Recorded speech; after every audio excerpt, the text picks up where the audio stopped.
I am feeling a bit sad today. Got this sadness from a revelation I had earlier this morning going through my routine. I sit down to breakfast, and the first thing I like to do, I enjoy pulling up my news feed and on my pad here while I eat. And I like to look at stories about my favorite sports team, the Minnesota Vikings in American football. And as I'm thumbing through the articles, I find one on their current quarterback. His name's Case Keenum. Now, this guy, so this story really made me feel good. This is the beginning of it all, right? This guy came from being overlooked, undersized. He set college records, 3 college records for passing as a quarterback, and didn't get drafted. He got cut by 2 teams. And as I'm reading about this today, he's just about to lead the Vikings into the playoffs because the rest of the season, to cut the story short, he just played amazing. It's like his third chance. And the story is all about him overcoming adversities and setbacks and his determination. But then it went even a little bit deeper into who this guy is, right? And here, let me just show you a couple quotes. Keenum is easy to cheer for. Despite being cut by disappointment many times, Keenum has an absence of scar tissue. He's relentlessly cheerful and optimistic. Grounded by Kimberly, his wife, nearly 6 years, he's comfortable in his own skin. His teammates speak of his humility, character, and faith. Now, as I'm reading this, I'm feeling great, right? This literally, I'm getting a lump in my throat reading these things about who he is. And another quote that hit me from him himself. He says, what is most important to Keenum likely isn't what's most important to the majority of quarterbacks. It isn't setting records, winning awards, or having his name written on a stadium wall. Quote from him. At the root of it, what I want is to be a great teammate.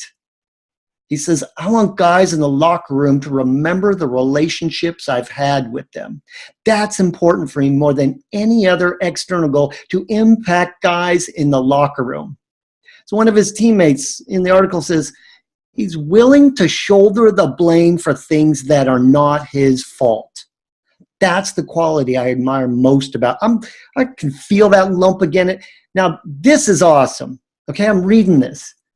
And then I thought, here's where I started coming to the revelation. Actually, it was after I finished the article. And I'm like, where has this been? It seems like you have to work so hard to find things like this, stories about athletes who, the humanness, the emotion, who they are as a people, right? Where are the stories of determination like that, and perseverance and resilience and maybe faith, and how that brought them to the peak of their, this stuff is just pushed aside. You know what you can find very easily, and this is the point of my sadness. Here's the point of really what I want to say here. You know what's easy to find? Stories, clips, news about poor behaviors from spoiled athletes, as they say, right? You know what else you can find? Divisiveness, political controversy injected into sports. It just happened this last week in the college national championship. You can find all kinds of stories and instances, even if it's a minor thing, it's blown up about like hatred between fans. I have never experienced this myself going to sports games. Even when I'm the opposing, it's like we can tease each other and have fun, but this is what's out there now, and it's all about the winning. And I feel like we've lost that over the last couple generations.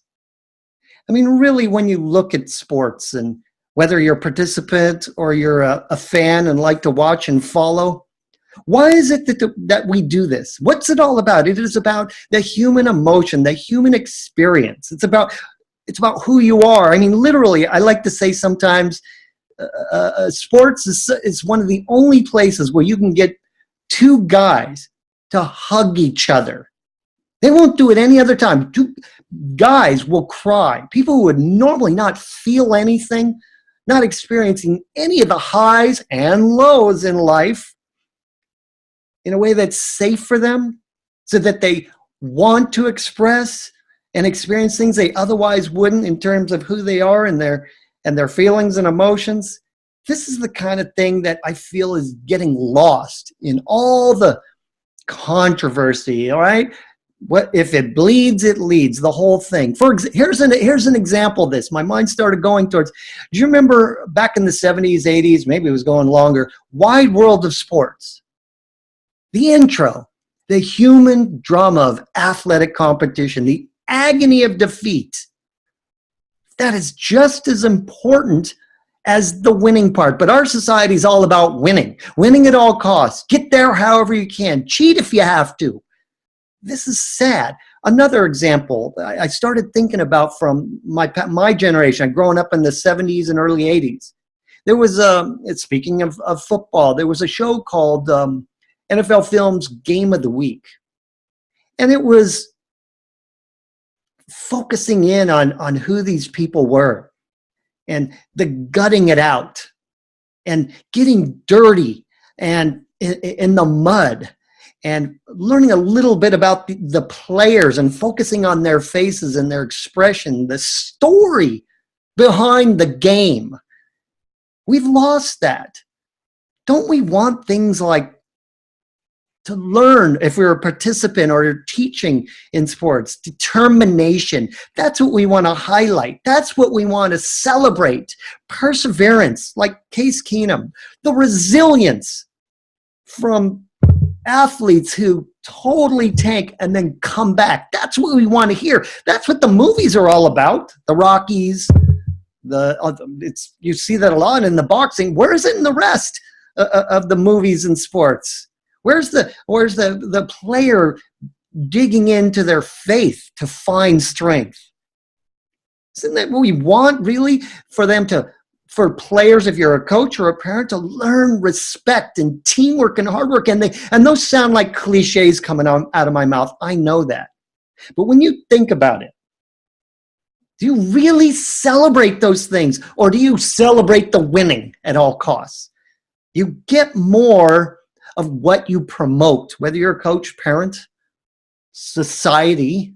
And this is what makes me sad. I feel like we have lost a lot of that. Everybody wants a shortcut to winning. Nobody sees the value of losing and coming back and getting your lessons and learnings. I'm sad because I feel like we're losing that. Year-round sports, competitive pressures to get scholarships and get into the pros, worldwide competition. It makes me sad that it is all about that, when the irony of the whole thing is when you have determination, when you have perseverance, when you learn how to be resilient, pick yourself up and work harder, and you have the respect of your teammates. The irony of the whole thing is that's what makes you a winner. There's no shortcuts to it. And I want to acknowledge you, coaches and parents, if you do this, if you do highlight and promote this and teach these kinds of things. The irony is that's what makes you end up being a winner in the long run anyway. Yeah, there's an occasional small percent of athletes who win and also exhibit poor behaviors, poor morals. It's true. But that's what the society, that's what our media promotes. And so that's the message, and that's what I'm sad about here today. Sports is supposed to teach us these things. And when we watch our heroes, we can learn from them and what they went through to get there. What benefit is it for us to see them on some news with some movie star and some kind of salacious clip of them partying in Vegas or whatever? I don't want to see it. I don't want to hear it. I don't want to see any politics in my sports. I want to learn about perseverance. I want to learn about the Case Keenums of the world. By the way, he's got a teammate who was Adam Thielen, who he passes to all the time, who came from nowhere. Again, not drafted, walked on, worked his way up. That's the kind of stuff I want to see. I don't want to have to work hard for it. NFL Game of the Week used to give us a taste of that. Wide World of Sports, every week. I can remember as a kid sitting down, I couldn't wait for that. And I hope some of that comes back, and I hope this little video message inspires some of you to maybe pick it up and follow me with, let's bring that back. let's high five the fans of the other team when we go, or congratulate them. That's happened to me far more often when I go to a sports stadium and I'm not the home team and I'm not rooting for the home team. That's happened far more times. Good luck next year. Good luck. We'll see you in the playoffs. That kind of stuff. Why bring others down? Why bring in the hatred? Why promote it? It doesn't do anybody any good. We can let go of some of our base nature as human beings, and let's elevate sports like it used to be. Yeah, there's lots of money to be made in sports. That's great. But why don't we show some of the athletes who are making a difference from having achieved the peak and doing some amazing things with their money and their fame? I want to see more of that.